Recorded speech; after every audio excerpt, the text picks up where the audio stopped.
Weather portion of AgweekTV now. It is that transitional time of the year. We've got our first really chilly wave of weather dropping into parts of the northern plains and upper Midwest. Maybe even cold enough for a few spots of frost this week in maybe North Dakota and northern Minnesota. Overall, the pattern looking a lot less stormy. In fact, starting to look a little bit more dry at times in some parts of the upper Midwest, some parts of the Corn Belt, some parts of the Great Plains. I'll show you where in just a minute. Let's take a look at the weather pattern. As cool weather drops back into the region Monday for Labor Day and then extends on in through the week, there will be another round of mountain snow that will keep Montana pretty cool. They had some already last week, though. The hot weather will continue across the southeast and the southwest. The midsection of the country, though, the weather will be dominated by this trough. Now, you're going to hear, banded around the world of weather, talk about an impending La Nina in the Pacific Ocean, and there are various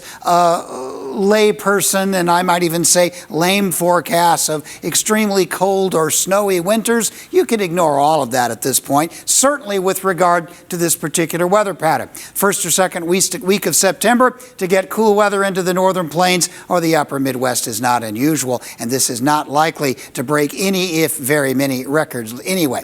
Now, the dip in the jet stream will continue to progress eastward, and gradually, as the week moves along, we'll see the cool weather retreating. The south will continue to be relatively warm, the warm air being 80s, maybe near 90, the hot weather being a lot of 90s, and a few spots in the southwest still in the hundreds this time of year. This stuff you see in the cool is where I'm expecting high temperatures like in the 40s and 50s, and in some of the higher elevations cooler than that. But that's not really going to linger that long. The jet stream will start ridging again. We're going to get some warmer weather back into the northern plains and the Corn Belt. Not exactly hot, but it will definitely be warming up. Precipitation is setting up very interesting for the next couple of weeks. Interestingly, I should say.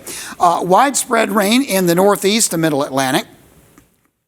Some of that will be in the form of thunder showers. This time of year, we're always at risk for a tropical system, and that could obviously change things. Most of the northern plains, the southwest, looking actually fairly dry, maybe not much precipitation at all beyond a few scant showers. And as we move on to the second week of this period, right the middle block of September, the western half of the country still looks quite dry. And even as temperatures begin to warm back up into the Dakotas and Minnesota, I don't see a lot of opportunity for any widespread rain. That's going to really be focused over the eastern third of the country, and right around the middle Atlantic is where it's really going to be focused with a lot of rainfall. So the general outlook for the present time, cool weather definitely arriving, might see a first few frosts, and it won't be so rainy.